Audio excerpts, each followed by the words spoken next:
अस्सलाम वालेकुम dear student and welcome back to another video. अच्छा बेटा 9 क्लास स्टूडेंट्स, आपकी वीडियो बेटे थोड़ी सी लेट होगी क्योंकि आपका ऑलरेडी बेटे कंटेंट काफी मौजूद था। So I was just busy in other work, like मैं बेटे 10 क्लास की वीडियोस और फर्स्ट ईयर सेकंड ईयर की वीडियोस भी बना रहा था और बेटे वेबसाइट भी अपडेट कर रहा हूँ। आपको पता है ये मैंने ऑलरेडी आपको बताया भी है। अच्छा बच्चों ये 9 चैप्टर है और आपको पता है कि हमने ये सारा पढ़ लिया हुआ है। इसमें बेटा छोटा सा टॉपिक रह गया, that is ethical and sustainable entrepreneurship. बेटा ये टॉपिक ओपन कर लिया मैंने। अब बेटा let's see what is ethical and sustainable entrepreneurship. बेटा एथिकल का मतलब होता है, आपको पता हम 8 चैप्टर में भी पढ़ गए हैं। Basically ethical is related to ethics, ये एथिक्स से है, एथिक्स हो या एथिकल हो the meaning will be same. अब एथिकल का मतलब क्या होता है, अगर मैं डेली लाइफ में देखूं तो बेटा उठने बैठने की तमीज, खाने पीने की तमीज, बातचीत करने की तमीज, ये बेसिकली सारा एथिक्स में आता है। लेकिन क्योंकि बेटा ये एंटरप्रेन्योरशिप से रिलेटेड है, मतलब बिजनेस से रिलेटेड है, इसका मतलब है बेटा हम इसमें लर्न करेंगे कि आपने बेसिकली अपने बिजनेस को कैसे एथिकली रन करना है। अब आप अपने बिजनेस को कैसे, जैसे मैंने यहाँ पर मेंशन किया हुआ है कि आप अपने बिजनेस को रन करें ऑनेस्ट तरीके से, ईमानदारी के तरीके से। फेयर का मतलब है सबके साथ इक्वली ट्रीट करना। ऐसा नहीं है कि अगर कोई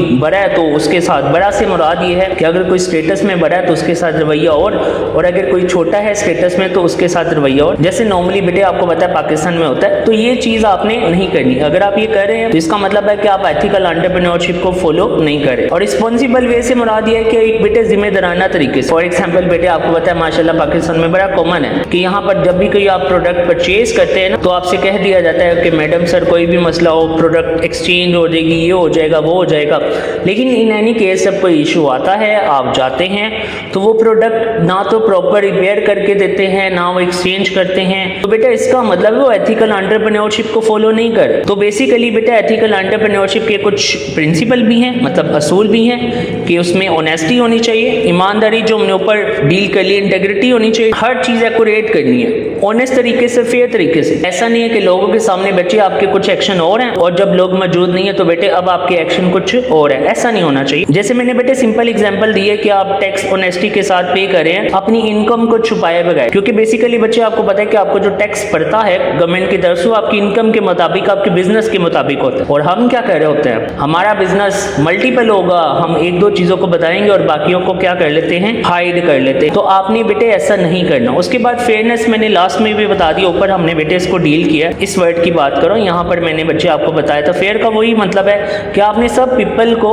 मतलब हर इंसान को इक्वली ट्रीट करना है। उसके बाद रिस्पेक्ट का मतलब सिंपल है, सबसे इसको एहतराम से बात करनी है। उसके बाद दूसरी टर्म है बेटा सस्टेनेबल एंटरप्रेन्योरशिप। इसमें आपके पास सस्टेनेबल डेवलपमेंट गोल्स आते हैं। बेसिकली ये बड़ी इंपॉर्टेंट है। यूनाइटेड नेशन मतलब United state, basically USA America की बात कर रहा हूँ, उन्होंने बच्चे कुछ रूल्स बनाए थे। बेसिकली यहाँ पर तो 3-4 मेंशन है, लेकिन ये 17 या उससे भी प्लस है ताकि दुनिया को इंप्रूव किया जा सके। क्या किया जा सके बच्चे, वर्ल्ड को इंप्रूव किया जा सके। उसमें कौन कौन से रोल है, ये 3 जो बेसिक यहाँ पर मेंशन है। एक है बेटा सोशल सस्टेनेबिलिटी। एक तो इंपॉर्टेंट बात सुन ले, सस्टेनेबिलिटी का मतलब क्या होता है। अब सस्टेनेबिलिटी का मतलब बच्चे ये होता है ऐसी चीजें जो लॉन्ग टर्म के लिए यूज हो सके। क्या हो सके, लॉन्ग टर्म के लिए यूज हो सके। अब यहाँ पर वर्ड मेंशन है social sustainability. Social is related to बेटा सोसाइटी। सोसाइटी मतलब you are pointing to the people, वो कोई एरिया भी हो सकता है, इवन पूरी दुनिया भी एक सोसाइटी है। तो इसका मतलब है ऐसे काम करना जो बेसिकली लोगों को फायदा पहुंचाते रहे। जैसे एग्जांपल मैंने दी हुई है कि आप स्कॉलरशिप प्रोवाइड करें स्टूडेंट्स को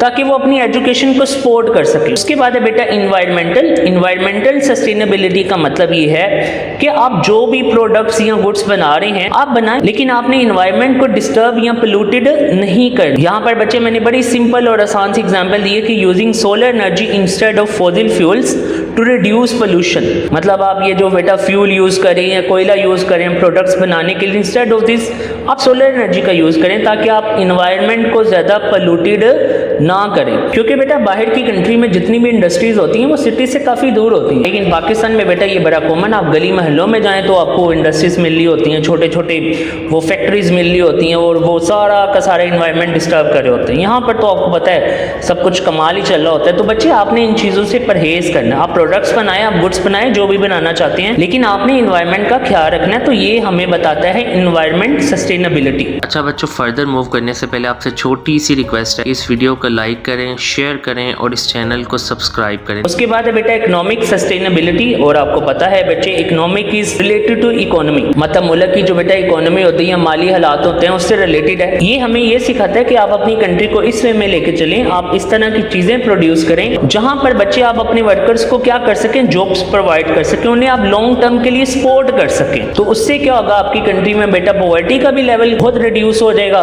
और आपकी कंट्री की इकोनॉमी भी बेहतर हो जाएगी।